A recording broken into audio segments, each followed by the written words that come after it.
খোয়াই আগরতলা সড়ক অবরোধ যতক্ষণ পর্যন্ত দাবি পূরণ না হবে ততক্ষণ সড়ক অবরোধ চলবে। বেলফাঙ্গে সড়ক অবস্থানে দাঁড়িয়ে বলেছিল এক কর্মী সরকারি স্বীকৃত সহ আরও বিভিন্ন দাবি নিয়ে আজ সকাল থেকে চলছে অঙ্গনওয়াড়ি কর্মীদের সড়ক অবরোধ। সাংবাদিকদের মুখোমুখি হয়ে তারা বলেন তাদের ব্যাপারে কোনো ধরনের সদর্থক ভূমিকা নিচ্ছে না সরকার। অনেকদিন যাবৎ তাদের ডেপুটেশন থেকে শুরু করে আন্দোলন চলছে। ত্রিপুরার এমপিদের কোনো ভূমিকা নেই বলেছিলেন অঙ্গনওয়াড়ি কর্মীরা।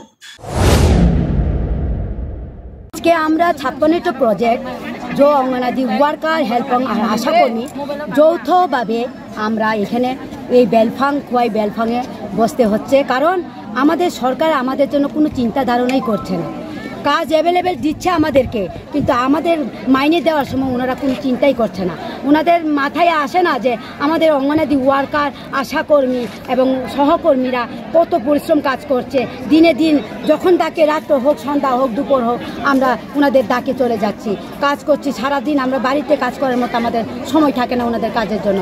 তারপর আমাদের অফিসের কাজের বাইরেও ওনাদের কাজ আমরা করছি, তারপরেও আমাদের জন্য ওনারা কোনো চিন্তা ধারণা করছে না। আমরা এখানে 5টা দাবির চাইছি।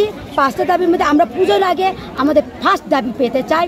আমাদের 5টা দাবি হলো, প্রথম হলো বেতন বৃদ্ধি করা আমাদের, এবং দ্বিতীয় দাবি আমাদের সরকারি কর্মচারী হিসেবে স্বীকৃতি দেওয়া, 3 নম্বরে আমাদের গ্র্যাচুইটি প্রদান করা, 4 নম্বরে আমাদের পেনশন ভাতা চালু করা, 5 নম্বরে অন্যান্য সরকারি কর্মচারীর মতো আমাদের জন্য সুযোগ সুবিধা দেয় বা চালু করে।